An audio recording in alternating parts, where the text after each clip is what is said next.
Alrighty, hello health coaches. I don't know if you guys are like me, but I love to cook. I am always in the kitchen. I love experimenting with recipes. So, of course, with my clients, I always want to share great recipe ideas and get them in the kitchen too. And on my blog, I don't know if you guys have ever checked out my blog, but I have been blogging for like many, many years.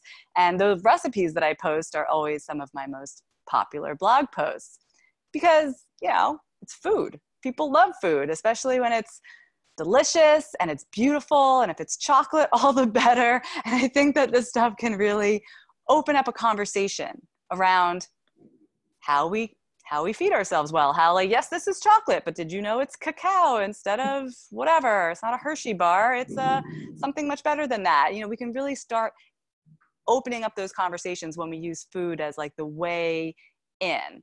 However, I have found that there are some major pitfalls to avoid when you are creating recipes, when you're sharing recipes. So today we're going to be speaking with Ashley from That Clean Life, and we're going to brainstorm like lots of different ways that you can use recipes in your business. I'll tell you all about the different ways that I've done it. So you will have, hopefully, walking away from this episode, an arsenal of ideas, of tools that you can use whether you are growing your mailing list from scratch or trying to double your mailing list this year, or simply want to cultivate a deeper relationship with your current paying clients.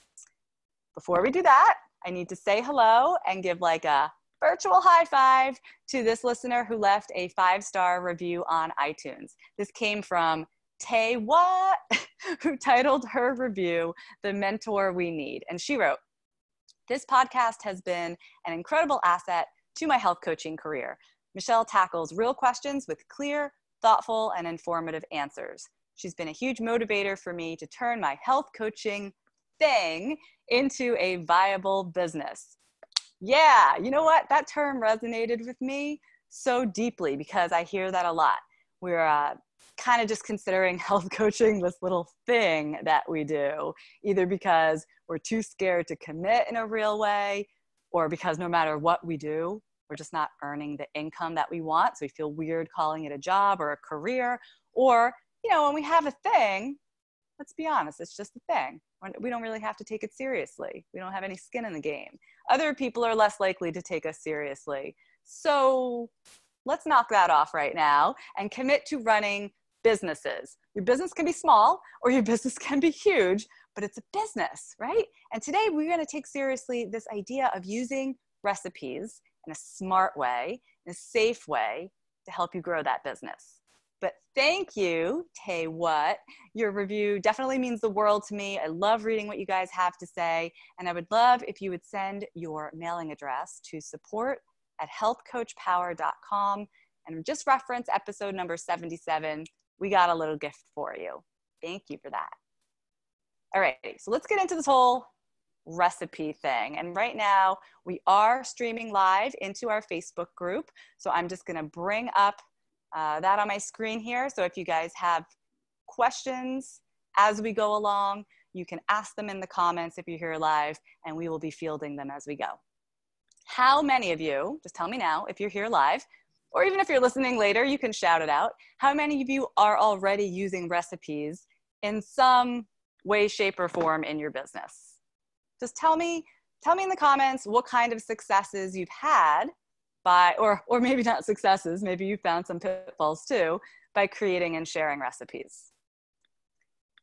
Way back when, like I'm thinking about when I started my blog and how the recipes were becoming really popular, I was like, this is great.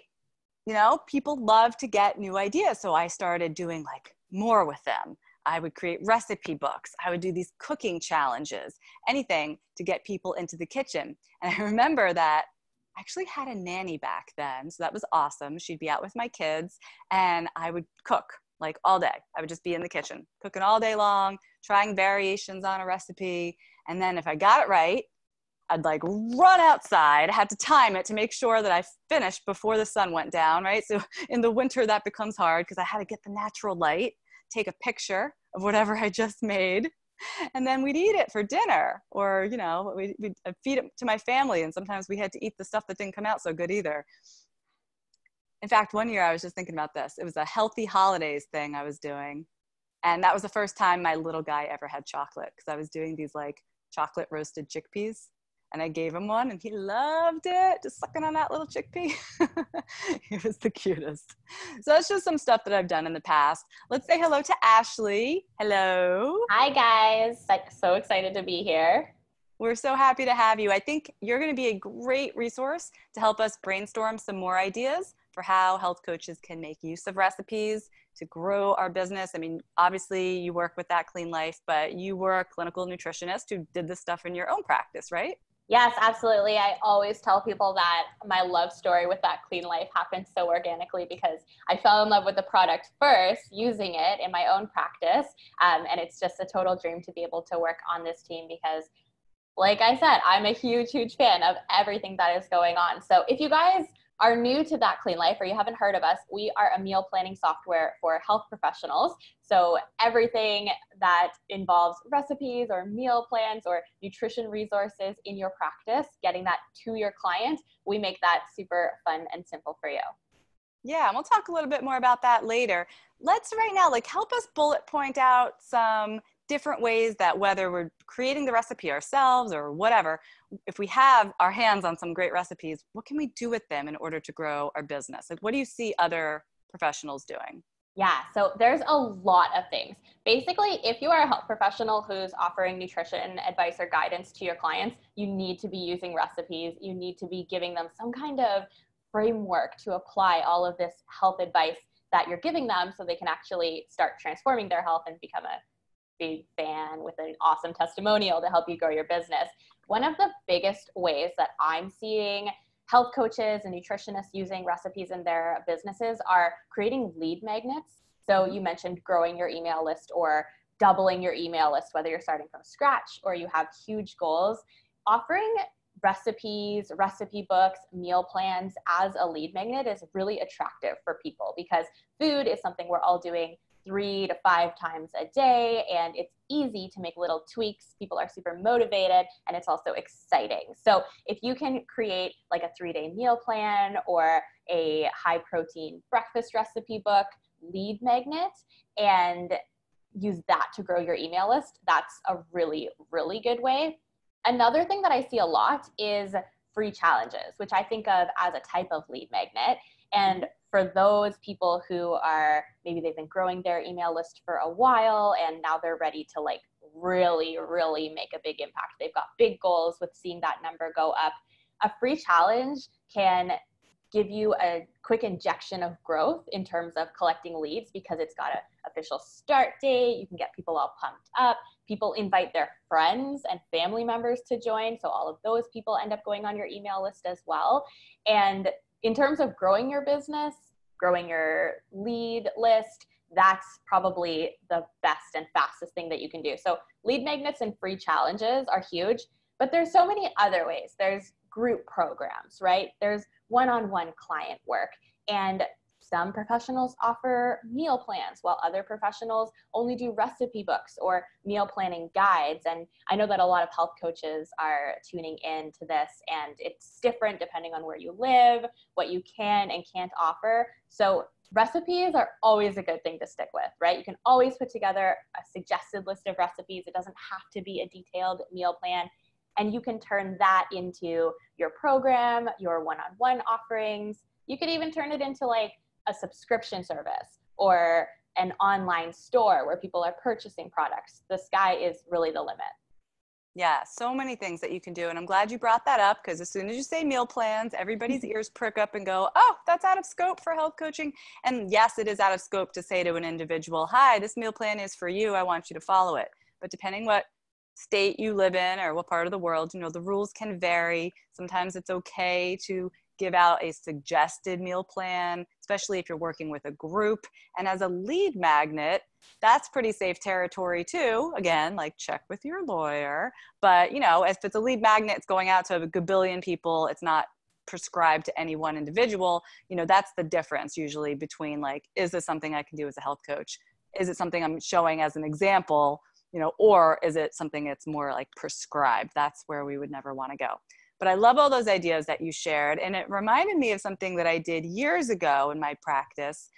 You know, when people do like a 5-day detox or whatever, sometimes it's a 21-day detox. And in those cases, often we will give out recipe books, meal plans, that kind of stuff. Well, I did something years ago that was like much easier for people because I don't know, I got the sense that the detox thing can be too much for some groups, for some type of people. And I was really, at the time, I was working with a lot of moms. And I thought, you know what? Forget the like rules. It's not going to be like, you can't eat this, you can't eat that. Let's just get everybody in the kitchen. And I called it Winning at Kitchen. I don't know if any of you guys like remember this. Anybody listening, maybe some of you may have even participated. And literally all it was every week was a new set of recipes for dinner and a plan, you know, and it planned to have like leftovers on Wednesday for the thing that you made on Monday. And it just gave everybody something to work on, and we all cooked together.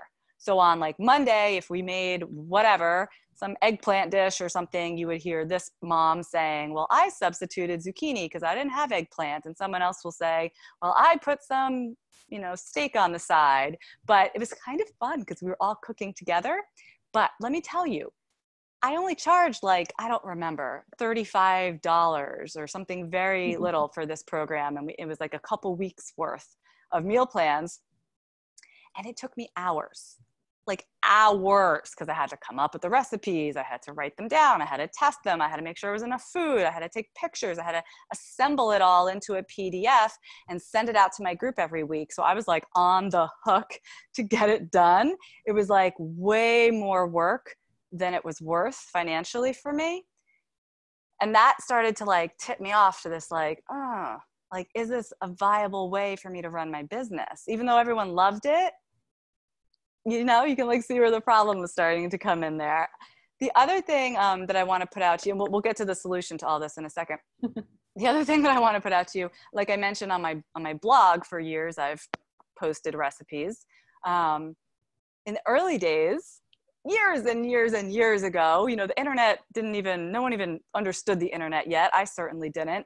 I just would find a recipe that I really liked. There was one in like Veganomicon that I was like, oh, this is a great recipe. I'm going to share that on my blog. And so I did, right? Until someone brought it to my attention that is really like a messed up thing to do, because the authors of Veganomicon, like that's how they earn their living, by like selling their recipes in this cookbook. I was like, oh, I never thought of that before. Because when you're just a person, you share recipes with your next door neighbor, you loan them your cookbook, you do a photocopy, you don't think twice about it. But as a business, you really can't be doing that. There's like copyright issues. Is there anything that you want to say on that topic, Ashley? Yeah, that is absolutely huge. Well, first of all, I want to say that I feel your pain so much with how much time you have to invest into creating those resources for like a free challenge, taking the pictures.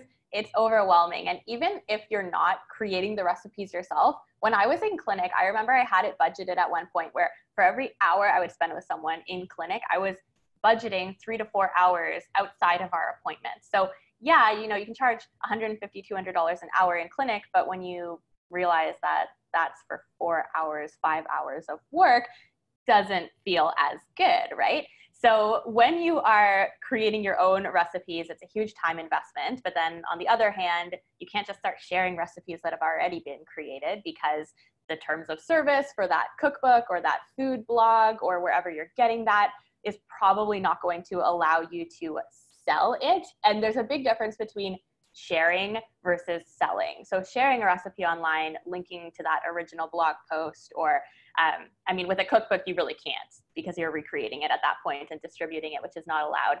But when you're including these resources in your programs, now you're selling that. So if you're putting that into a PDF document, sharing it with your audience, that can get you in a lot of trouble. And we do not want to mess around with that. It's not helpful to clients, and it's also not professional to give someone a bunch of links to recipes. Or I did the Pinterest board thing. I think a lot of health coaches and nutritionists have done that at some point, where they give their clients a link to a Pinterest board.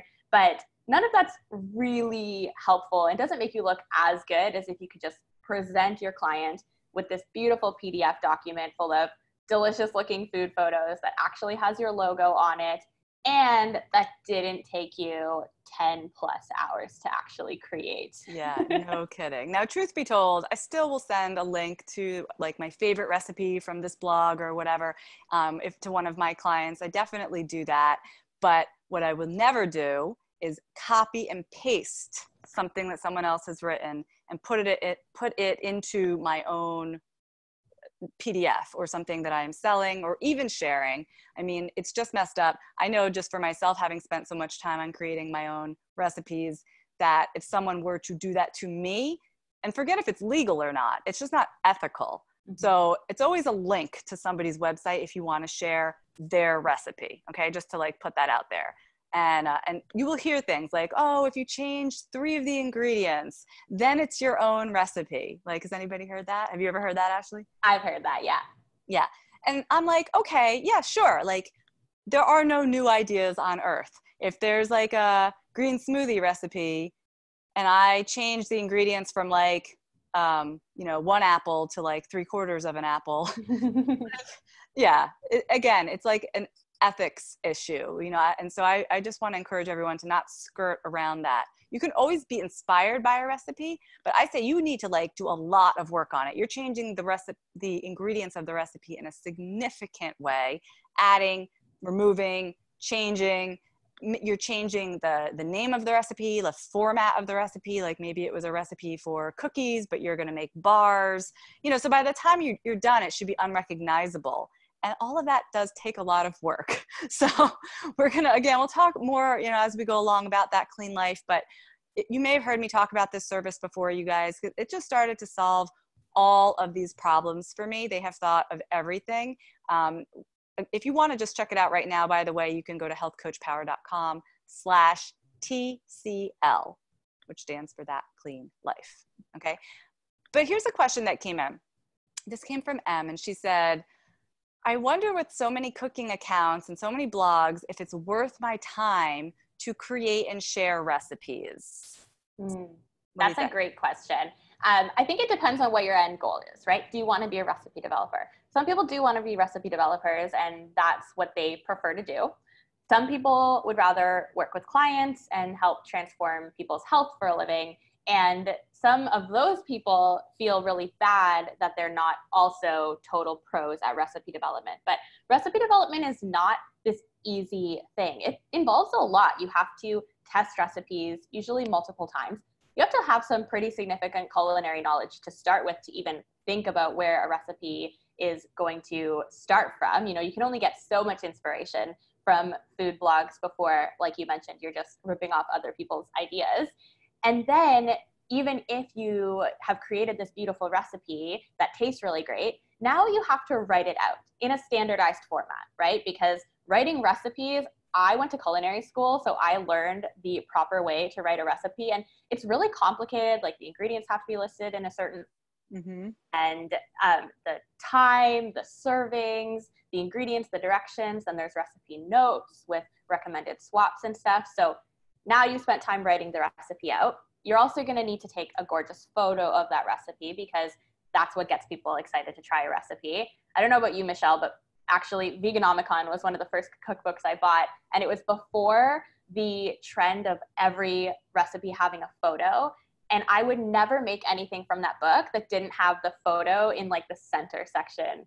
Yeah, they only had the color pages in the center, I think. Yeah, and I would only make those recipes because I'm not interested in trying a recipe just based on a bunch of text on a page. And your clients feel the same way, right? Your clients want a tantalizing food photo that's going to get them excited. So you have to take a picture. And then on top of that, so we tested the recipe, we wrote it out, we took a photo. Now we have to do graphic design to put all of that into an appealing document for your clients. So recipe development, is it worth it? I don't think that for the average health coach or nutritionist, it is worth it unless your end goal is to be a recipe developer. That's just a whole lot of time invested when you can only charge, a certain amount to get back for that time when you're creating meal plans and recipes and stuff specifically for clients and not for a blog or a cookbook. For real. When I saw that question, I thought of it I totally agree with everything you just said. And I thought of it from the other perspective of just like, there are so many resources for recipes. Why do clients need to get it from us? Like, is it worth my time? Is it something that I should even be doing as a health coach? And I thought, like I was just talking to a friend the other day who drives an hour to get his hair cut with this one woman, even though it doesn't live in that town anymore. And I'm like, come on, it's a guy's haircut. Like, how hard can it be? You can get a haircut anywhere. But, when people find somebody that they trust, they want to get their stuff from that person, their haircut, whatever, their recipes. And I know that my clientele is like, Michelle, I love your recipes. They're not just referring to the ones that I've developed myself. They're referring to the ones that I might send them a link to, or the ones that I'm giving them in a PDF format. If I'm using That Clean Life, they're referring to those because I pick certain recipes. Like, I will never give my client a recipe that has 40 ingredients, and I'm never going to give them a recipe that takes more than like 35 minutes to make. So when they go online or they look in a cookbook, they get very, very overwhelmed. A lot of food blogs, they might go to, and they're just like, oh, it's too much to sift through. But when they get a recipe from me, they know it's been vetted by me. And I think there's a lot of value in that. So I would say, is it worth your time to share recipes? Yes. If you have like an eye for recipes, you have a feel for what makes a good recipe for your client. Is it worth your time to create them? No, not necessarily. Totally. I also really like what you said. And I think that one of the biggest keys that I learned in practice is that what people are paying for is for you to make it easy. Like, anything you're teaching to your clients, they could find on Google if they were really committed. The information is out there, but they don't want to do all that research. They don't want to spend all the hours making their own plan. They just want you to tell them which recipes are good, which recipes are actually worth buying and spending time turning those ingredients into the finished recipe. It's really the plan, the framework that people are paying for. And if you want your clients to succeed, as somebody who's giving any type of nutrition advice, recipes have to be a part of that. I think it's super helpful, super helpful. Now, I mean, we could go on and on about like the features of That Clean Life.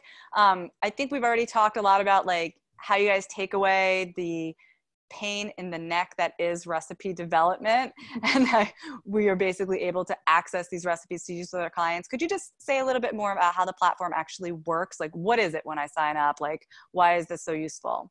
Totally. So one thing that I didn't mention, but that is super relevant, is that we have an in-house team of professional recipe developers. So you never have to worry about recipe development. Again, we have a database that's like way over 1,000 recipes now, and we add new recipes every single week. And so we're taking care of all of that for you. When you share the recipes with your clients, they're coming out in a PDF that has your logo added to it, your website, your credentials, your entire branding. So now we've eliminated the need for like a graphic designer as well as a recipe developer.